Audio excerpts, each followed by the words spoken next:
guys, welcome to an episode of First Cut's own podcast, The Beanbag Archives. The Beanbag Archives are a casting call for people in film to come over and pour in to share their thoughts, experiences, and reflections. It's a safe and comfortable space for film lovers, and so to speak. Now, about First Cut. First Cut is an annual international film festival organized by the students of Flame University. Since the conception of its festival, the organizing committees have worked to ensure that it is a platform for budding filmmakers all across the world to showcase their films.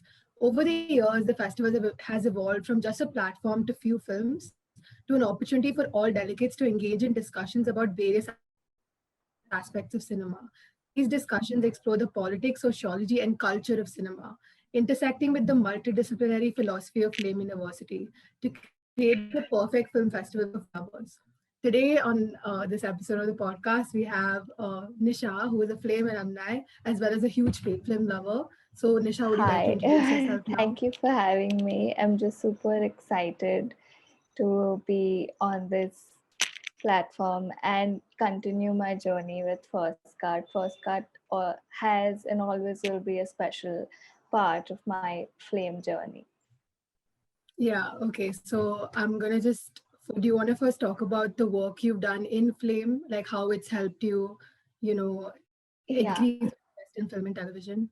so literature and cultural studies was my major, but film and television was my minor. And I feel like that whole combination really fit in and helped me sort of develop my own keen sense of perception, just how I view things now. And because of the sheer different kinds of courses I had. Like I had Indian cinema, world cinema, adaptations, theater, because of which I ended up watching a lot of films and just access to these films from different corners of the world, which made me like realize that what I knew of films was just a really small, tiny aspect, and that there's just so much more. And especially watching films in languages unknown to me, like I'm comfortable in Hindi and English, but like because of the courses, we watch films in German, Japanese, Korean, and I feel like that just opened up like a whole another world. And now I feel because of Flame and uh, our classes, our professors, I just make like a much more conscious effort to find films in different languages and yeah, to watch them, to share them with my friends. Yeah. Yeah, that's really great. Now, after Flame, you've also done a lot of work when it comes to experience in curating films as well as just recommending them. So you've started a series called Sparrow Binge, which I found really great and Yeah. interesting. You want to tell me something about that? So I have, for the past couple of months, I have been working at the Red Sparrow. They review films. They're a space for film lovers. You can check them out. And we started a series called the Sparrow Binge, where I sort of recommend and curate like suggestions of films for you to watch depending upon your mood. So, like the first episode was about family, and it was centered around the theme of family. So it had selections like Kapoor and Sons, Mukti Bhavan, Nebraska, and Schitt's Creek.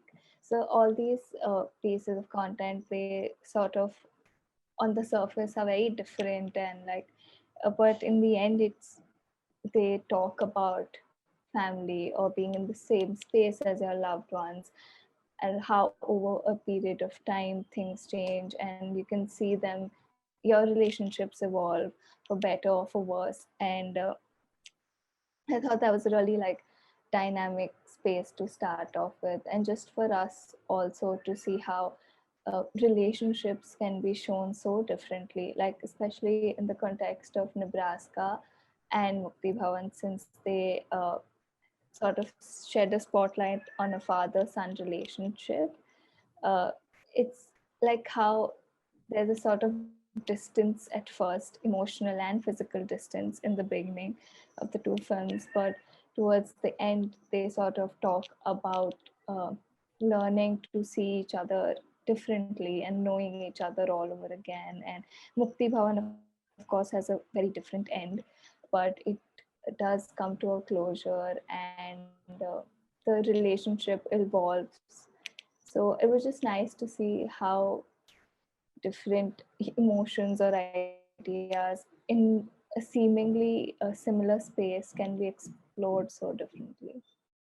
Yeah. Yeah, I definitely agree that movies really bring about emotions and Yeah, express them to us in ways that words that's can't true. almost. So, in terms of, so you guys, you told me about how in Sparrowbinge you picked different themes. Yeah. So, what are some of the themes you might want to explore next?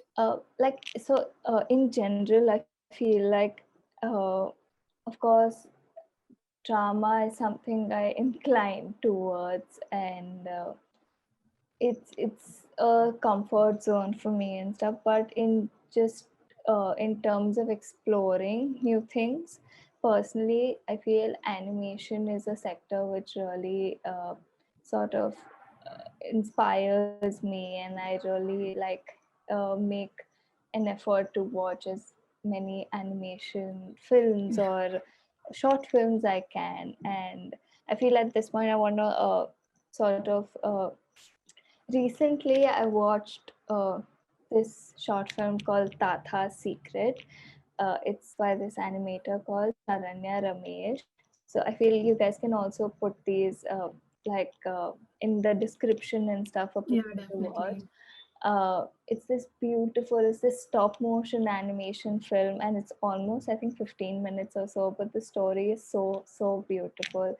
And and just the, I think like just seeing those 15 minutes and how so like small details can bring life to the screen, and it's also animation, so I feel it's just all the more difficult to sort of create it because it's stop motion animation. It's a task, like it of course takes a lot more effort, but I think everyone should just watch that film for like its story. And same goes for uh, Tokri, which is another stop motion film. I think it's about 8 minutes or so, but it's by Studio Ixoras, and it's another brilliant short piece, and it centers around like an instance or a narrative which most of us have seen or are familiar with, but the aftermath of it is something which the way it's shown is what I didn't imagine, and it's very heartwarming, and it's about father and daughter relationship. So both these, I feel like just animation, the world of animation is so dynamic and vast. So I feel currently I'm really inclined towards watching more and exploring more of animation. Yeah, I also think because animation is so wide reaching, it's Yeah, for it everyone. Yeah. clicks. Yeah, it just clicks. And I Yeah, feel exactly. just the older, like the Disney and Pixar Yeah. films. Yeah. Like I can't imagine my childhood without those movies. So yeah. So now you're talking about details about how every time you watch a film, you notice like specific details, specifically animation films. But in general, when you watch a film, what is like one of the first few things you notice or the first few things you like point out? I feel like inevitably, like me or like a lot of us might just notice the physical space the characters are situated in, uh, which sort of provides us a gateway to understand what is coming forth or what could have happened. Like for instance, like a while back I watched The Haunting of Bly Manor. Oh wow. Yeah, given that it has the word haunting in it, and also of course it's this old house, mansion, or whatever. uh, we can already ascertain that there are possibilities of like supernatural stuff happening. And given that the house, though it looks vast and royal, it also looks a bit dingy, and so you can already think of all those things. Even with Mukti Bhavan, since the film is centered in Varanasi, there's a lot you can sort of understand, or the emotions which could possibly follow, the emotions which tie the narrative. I feel like the physical space film creates is just so important, and you can't help but like, I feel like that's the first thing I naturally see, or most of us would. Yeah. And you spoke about, like, right, you gave a lot of really great recommendations. But if I had to ask you for one recommendation that you think everyone should watch, then what movie do you think you'd recommend? Definitely wouldn't hesitate. I would just say Columbus. I feel it's one of my favorite films, and it's a film I hold dear to me. Columbus. It's directed by Kopunada, and it's this amazingly. I feel like I always just fall short of words when I want to describe it, because it's this beautiful mixture of like personal narratives, but also with the city of Columbus, and how architecture is used, not just architecture is used as a medium also to interject between personal stories and the narrative which is already going on to emote. And you just feel so like overwhelmed by the end of it, and it's just too beautiful. Columbus it is for me. Yeah, I think I'll definitely check it out because of the way you described it It's now. Yeah. So you also spoke about how even being in Flame, you explored a lot of films in different yeah. languages. So I mean, most people in India are either restrict themselves to Bollywood or Hollywood. So I was going to ask you, what is your preference between those? But since you watch so many, I mean, what is your favorite language I of feel like movies? recently, I just happened to watch a lot of Malayalam films. Like Kumbalangi Nights is a great watch, and after that, I also happened to watch Angamalli Diaries, which is Malayalam. Both these films, like, I was just like taken aback also, because just their narrative and ideas, and I'm just so glad, because I think both of them are available on Netflix or Prime, so you just have more access to films in different languages now. So watching these two films in particular was like a treat, because I'm just starting to discover films in Indian languages other than Hindi, which I've been watching for the past so many years. So now I really want to like uh, try and make myself more aware, and like watch films in different languages. And Malayalam cinema is something I really want to sort of watch, make myself more accustomed to, or watch more films in, because I was just very happy after watching these two films. I mean, they're not very happy films, but like you wouldn't necessarily feel elated, but you'll just feel you'll feel content at the end of watching it. I think these two recent watches of mine. Yeah, As someone who is half Malayali, I'm very yeah, happy I that you're enjoying genuinely Malayalam did films this watching. much. Yeah, they're really great. And I also wanted to ask that one of the biggest reasons, like a lot of my friends, they abstain from watching films in other languages they don't understand is because they don't like reading subtitles. And I think it takes away from the whole experience of, the emotions of listening to. Yeah. But what did you tell people who are like not willing to read subtitles or watch movie in different languages? That's a very good question, actually. But like, unfortunately, till now, I haven't like had someone tell me. But I feel like the only thing I would say is it does like, I mean, it's a bit more of an effort. Just if you want to, if you're watching it, and you need to sort of course, read the captions to understand the dialogues and stuff. But it's something. I mean, it shouldn't like. I would make that effort, and after a while it's really like not. If you watch it for the story, you watch it for the actors, the writers, the dialogues, and like revisiting them again if you feel like you didn't get the gist of it, or like pausing and going back. So I think that's something that always helps me. Yeah, I think definitely, and also after a movie like Parasite, like Yeah, we can all just know that we're missing out on so many good movies just yeah, because of that's the true. barrier that Yeah, language has. Yeah, I think that's what the director also said. On yeah, yeah, he did. Like if you overcome the subtitle barrier, yeah, then you don't know what you're yeah. gonna expect. It in general. just to make it a habit, or uh, try as much as we can, always helps. I feel So like Mubi is also a great platform. I think I joined like a few months ago.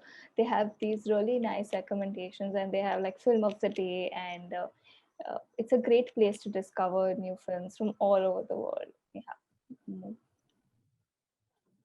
yeah, and when it comes to like, so I know this is a very broad-reaching question, but when you first look at a film, like I feel like a lot of people watch films for a lot of different reasons, like the actors, the writing. Yeah. So personally, what do you think you watch a film for? The story, of course, like the trailer, I if it like really entices me, of course I'd go watch it regardless of like the language, or I try my best to find that film and stuff. So I feel like the story, but of course like I have like a bias. Timothy Chalamet is one. Oh Yeah, no. and Adam Driver. I really love Adam Oh Driver. wow. I Yeah. feel there's this one film, Patterson, in which he stars. It's a beautiful, another great watch. It's There's this certain ease to that film which doesn't fail to like surprise you, or like make you feel content. Patterson, and he's also there in Francis Ha. I feel like both these actors are, even like, because I watched Kumbalangi Nights recently. Shane Nigam, I really liked and loved his acting in that. So these actors, yeah. And Fahad Fasil, I really like him. Yeah, so definitely, I also agree that I think actors are a big part in influencing whether we want to watch the movie or not. Also, I watched Kamyab a while back and released. It has Sanjay Mishra in it, and I feel like he's this powerhouse of talent. And of course, I loved that film also. Everyone should, I feel like, watch that. It's this ode to cinema and actors. Uh, Kamyab, Sanjay Mishra was there. So if we talk about like actors like that, then I think it's just Timothy Chalamet and Adam Driver. I mean, those are the greatest two options there. So, I mean, I Yeah. don't think we need any more. But what is your favorite Timothy Chalamet movie? Because for me, I think it's definitely Beautiful Boy. Like, Oh, yeah, yeah. I like Beautiful Boy, but Call Me by Your Name is, So, I feel also because of the songs, I think, and the yeah, oh God. piano. Yeah. Yeah, Call Me by Your Name. Yeah. So speaking of songs also, like how many like movie soundtracks do you go back to after watching a movie and listen to like over and over again? I feel like sound is one of my weakest like aspects, in the sense like I want to develop a much more keener sense of sound in terms of music. Uh, the film in the music in the film, sorry. But I really loved Kumbalangi Night's soundtrack. I feel like even though I didn't fully understand it, the lyrics and stuff, but the what I remembered of while the song was playing in the film was something I really enjoyed. Going back to its, I still like. I feel like it's there in my playlist. Kumbalangi Nights and soundtracks from Call Me by Your Name. Oh wow, yeah. Yeah, I feel these two. Yeah, Yeah, because I think sound is definitely one of the more it underrated is. aspects of a I think, movie. yeah, it's one of the most like, I feel like, important uh, parts of a film. Like, it just like how sound can sort of change like the emotion of a scene, or like just the Yeah. whole tone. That is something I want to also like develop a better understanding for. Yeah, yeah, because I think I realized what you said after watching the Interstellar, like because during the last part you could tell that something is going to happen on the basis Yeah, of the sound. Yeah, sound. so Yeah. I think it was really so when you're talking about like underrated aspects of cinema, what do you think are some of the like not underrated but films that everyone isn't watching but should be watching that I feel like I said, I feel like Kamyab. I'm not sure if a lot of us watched it, or but it's something. It's a film everyone, I feel like, should watch more of. Like films like Kamyab. I genuinely enjoyed watching Kamyab, and like at the theater I was in at the end of the film, all of us just stood up and clapped, and Oh, it was wow. very heartwarming. Uh, it was just beautiful. Like that moment also, because of how like overwhelmed everyone was by the end of the film. And I think Kamyab is one beautiful film. Like I'm not sure if it's available right now on Netflix or Prime, or maybe it's coming. It's going to stream soon. But Kamyab was. Oh, I also watched Amis. I happened to watch Amis at the Mumbai Mami Film Festival last year, and it did manage to get a few screens after the festival, and people did watch it. But if at all if it releases again or so, I think Amis is one film everyone should watch. I think it's directed by Deba Debarik Hazarika. I'm sorry if I'm forgetting the first name of the director, but he was there. It was premiered there. It premiered there, and the cast and crew was present. And it's this very very sub like I was in shock and in awe after watching it. Yeah, so I think Amis was also screened in First Cut last year. So Oh, that's great. Like yeah, I watched it at Mami and I was like, everyone was really stunned. I was like people, there was like complete silence in the hall, like after wow. watching it. And then after a few seconds, people started clapping. And I feel like the film just completely blew me away. I feel like if at all I hope if has like a bigger release and like more people can watch it. I feel, yeah. Yeah, so you spoke about this like feeling of like shock after watching like something really great. So how many, not in like number, but how many films or what do you think a film needs to have to create like get that kind of reaction from people of just like silence and shock? Uh, I feel like I still like I haven't watched enough or to know or like comment upon like what it should have or not. But from my personal viewing experience, uh, Handmaiden is one such film which sort of shook me, and I was just surprised. And like it, the especially like it was being narrated, the narrative style and the edit of that film, it just confuses you, but also you're like, so you're focusing, you're waiting to see what happens. And like the way the story was told and its end, of course, it just I think Handmaiden would be one such film which sort of like I was like fully focused and just waiting to see what happens. Yeah. Yeah, I think I mean, you've given so many great recommendations. I just need to watch all of them. Yeah. Yeah. So I think you spoke about like how when you're with a lot of people, you're watching a movie, it just creates this sort of really great environment. So Yeah. personally, do you prefer watching like some kinds of movies alone and some kinds of movies with people? Like, what do you prefer more? I feel like a mix of both. I also during our first start, we had screened Get Out at the Kalidas Terrace, Oh and wow.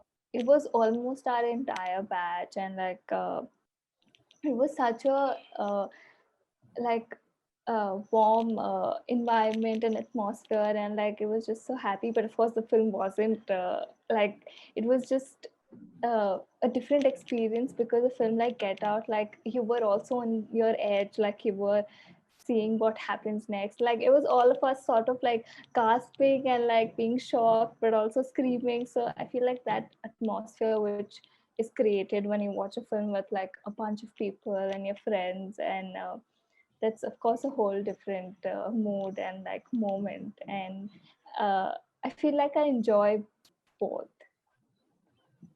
It's Yeah, like I a think different experience. Like when you need your pick me ups and stuff, you yeah. prefer to watch it alone.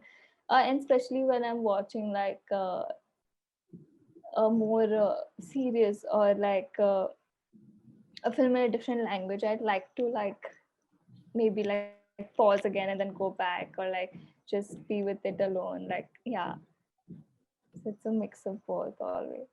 Yeah, I think, and you like the a movie like Get Out, I think it covers like really important issues Yeah. on racism and stuff like that. So think like even in India now, slowly we're slowly talking making movies, mainstream movies that talk about social issues in India.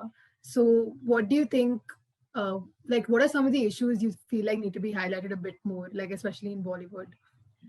Uh, so recently, I did watch this short film called The Booth, and it explores same-sex relationships in our society. And of course, another short film called Counterfeit Kunku by Rima Sen Gupta. It speaks of marital rape, domestic abuse.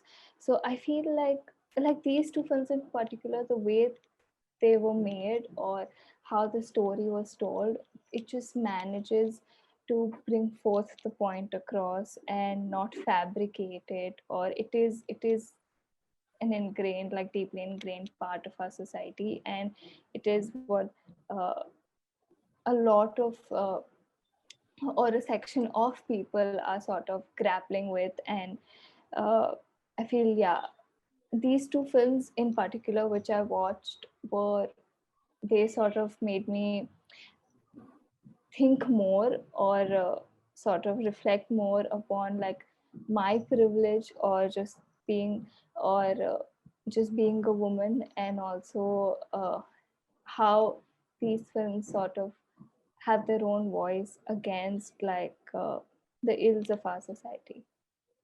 Yeah. And I think, like, when you spoke about this film on same sex relations, and one of the biggest mainstream films about same sex relations was the Ayushmann Khurrana film, that Shubh Mangal, Zyada Savdhan. I don't know if you. Yeah, I did watch it. I'm forgetting. Shubh That's Mangal. like, yeah. Okay, yeah, So, yeah. what I've noticed is, like, people are tackling like serious issues like acceptance of stuff in a very like comedic. Yeah. So, do you think that's an effective way to reach out to something to Yeah, people like? I Yeah. definitely feel so. I feel like, in my opinion, like, of course, I haven't made stuff, or I haven't, like, if I'm talking about making films and stuff, I haven't really made films of my own, or but what I do realize and I feel is needed, if we talk about issues which are really not your own, or are not your own experiences, it is like it is uh, the first thing you should do is sort of ask people, or people from the particular community you intend to talk about, for their opinion, or make them a part of its makers, or make them a part of the making, or uh, just sort of get the perspective which it needs. Of course, these are things I can't loosely say and stuff, because I'm not yet in that position to make anything right now. But when we see films, I feel like this is a step which should be taken more often by people who are making films or are in that position of power. Yeah, I think as filmmakers, they should understand the responsibility they have because they have like a vast influence on people. Yeah. Yeah. So I think like uh in terms of influence, like do you think it's important like filmmakers get to have like the freedom to make whatever they want and like or they have to accord for like legal and societal not just responsibilities but just the kind of attitudes they have because I feel like that's a debate that everyone talks about but uh, I feel like every creator or every individual also at their own level has a certain responsibility which they need to carry out. And of course, if it's a story you are talking about or narrating about people, like it's about people, right? So the way we show people, or the light, or the characteristics portrayed about them, or I feel like films are in general a very powerful medium, So if we continue to propagate certain ideas, it will sort of propel forward, uh, or it will get the boost it needs. So I also, because of the mass reach, it Yeah. does have a lot of influence. And so each creator, I feel, has a responsibility, carries that responsibility when he or she is making something. Yeah, I think that's really important to understand for, I think, not just filmmakers, but people in general. Yeah, Yeah. yeah. And we spoke about the mass influence that films have in general, but I think like the kind of the great films you've recommended, they're kind of restricted to, like an only section of the Indian population. So do you think there's any way of like not a way, but there's like, do you think there's any possibility of these kind of films that are like more inclusive and educate people more for them to be introduced to like lower classes or lower economic. That is something I also, at a personal level, sort of ponder and think about. And uh, I don't really have an answer for it, but it's something uh, at times like think about, because like I do have access to these films. I watch these films, but what after? Like, how do I spread the word at Yeah. times? So these are things I also like don't have like a resolution for, but I do think about it in my own time. Yeah, I think definitely. I mean, the fact that you're thinking about it is a good start because I mean, I know now you'll work towards doing spreading films like this. Yeah. So I think I've been asking very heavy questions. So I'll just so if you could cast yourself in any movie you've watched, what Cast myself. and don't just choose a Timothy Chalamet movie just because you want to be opposite him, but Uh, I I'm so confused. Then I go for like no, but Lady Bird also has Timothy Chalamet. yeah, Uh, but he's kind of a dick in that movie. So I don't. uh, then I feel like I really like this thriller and supernatural space. Then I'd go like for any role in The Blind Manor. I feel like I really, Oh yeah. yeah, I really sort of enjoyed watching that show. I did. Yeah, I also liked how it was more than just a horror series. yeah, Like it, yeah. yeah, like it was very, very, very deep. And I was like, wow, the entire time. Yeah. Yeah. And what's the fastest like show, like the time you've binge watched a show? Like, I don't know if you remember, but uh Maybe Office only, I think. Office. mine is also Office. Wow. Yeah, How fast did Office you is, binge watch it? yeah, I think it's just so cool. And it's just this like breather and refresher, but also it's like you need like a lot of like time and effort to think of those dialogues and Yeah. situations. So I think Office would be the one which I think I binge watched fastest. Yeah. Yeah. And I think, okay, so in terms of like movies you watch when you just need some comfort, what are like your top three?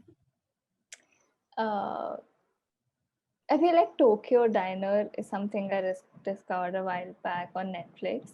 These are these like short episodes, like all I think 20 minutes or so, and each episode is this comforting tale of like how people meet, and it's all centered around this diner. Uh, so Tokyo Diner was a really nice, comforting watch, and recently. Uh, mm, yeah, I think Tokyo Diner would be my comfort watch right now. Yeah, I think I'll definitely. I have a lot of friends have been recommending it to me, so I think I should definitely watch it now. Yeah. Yeah. So, I mean, I asked you already which movie you want to be cast in, but if you could be cast opposite any actress, then which actress do you think? Or, and under any director? Saoirse, Saoirse Ronan would like. I'd love to be cast with her, if at all. Like if I have to answer this, uh, like think of myself in a film and all. Then Saoirse Ronan. Yeah.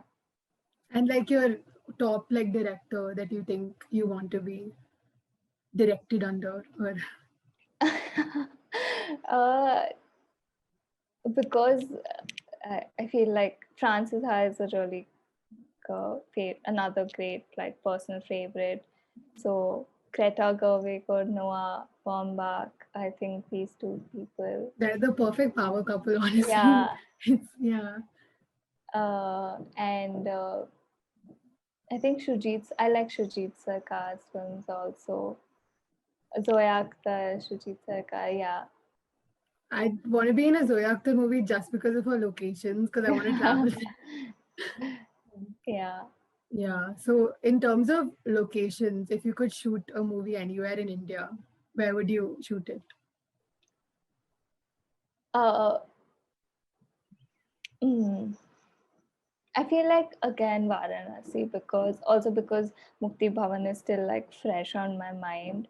Uh, so I feel like whatever of Varanasi is shown, just like the city itself, I think Varanasi is somewhere I would like to explore or some place I would like to explore more. Yeah. Okay, so I think I've already like fried your brain with asking you like 5,000 questions. So I'll just end with one last one.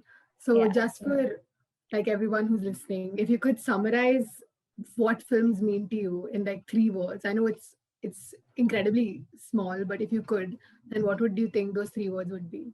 I think it would be see, feel, and reflect because these three sort of package what I like personally stand for when I watch films. Like just seeing them, it could also be revisiting them again and again, or just seeing them for those specific moments again, or even while we're watching it, just maybe like you missed out something in that frame. Just being attentive while watching, I think, and feeling, of course. I feel like uh, there's so many like emotions you understand that are present after watching a few films, so or like understand a bit more about yourself also. I feel like films are a great way to grapple with or just understand the range of feelings human beings possess, I guess. Feel definitely and reflect is because this, of course, like films are made from like lived experiences, imaginations, observations. So there's just so much to learn also. I feel like it's a great space to discover human behavior or like how people react in different circumstances and understand a bit more about everything and everyone, I feel. Yeah, I think that's a great answer. I definitely agree with everything you're saying. So thank you so much for your time and your wisdom, because it really sounds like you love films, and it was really nice hearing you talk No, I about all. feel like I'm like a, a far, far way from like watching and making stuff. But I like, yeah, I'm just like one small step at a time, I think, like Yeah, trying but to. it definitely sounds like it's already off to a great start. And I think, yeah, I'm really looking forward to seeing your work. And everyone, please go watch your series. It's actually really great. I binge watched like both those episodes in. Thank you. Yeah. So thank you so much. Thank you.